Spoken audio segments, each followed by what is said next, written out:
ನಮಸ್ಕಾರ ಗೆಳೆಯರೆ. ಇವತ್ತು ನಾವು 5.25 ಅಡಿ ರೋಟ್ರಿ ವರ್ಕಿಂಗ್ ಬಿಡ್ತಾ 5.25 ಅಡಿ 6 ಅಡಿ ರೋಟ್ರಿ ಎಲ್ಲ ಕುಳುಗಳನ್ನು ಬದಲಾವಣೆ ಮಾಡೋದು ಹೇಗೆ ಅಂತ ನೋಡೋಣ. ಇವು 48 ಕುಳುಗಳು ಇರೋ ರೋಟ್ರಿ.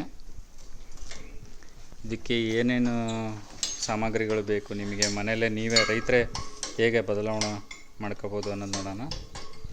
ಇದಕ್ಕೆ ನಿಮಗೆ ಈ ಥರ ಬಿಡ್ಸಿರೋ ಒಂದು ಸೆಟ್ ಬೇಕಾಗುತ್ತೆ, ಟಪಾರಿಯಾ ಬ್ರ್ಯಾಂಡಿಂದಿದು. ಜೊತೆಗೆ ಒಂದು ಎಲೆಕ್ಟ್ರಿಕ್ ರೆಂಚ್ ಬೇಕು. ಇದು 2 ಬ್ಯಾಟ್ರಿ ಇರೋ ಅಂಥದ್ದು. ಇದು ಒಂದು ಬ್ಯಾಟ್ರಿ ಮಿಷಿನಲ್ಲಿದೆ.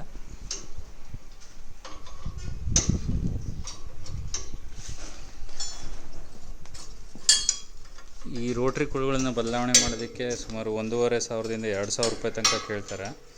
ಸೊ ಮನೆಯಲ್ಲೇ ನೀವೇ ಸುಲಭವಾಗಿ ರೈತರೇ ಬದಲಾವಣೆ ಮಾಡ್ಕೋಬೋದು. ಈ ಎಲ್ಲ ಟೂಲ್ಸ್ಗಳು ನಿಮ್ಮ ಜೊತೆ ಇರಬೇಕಷ್ಟೆ.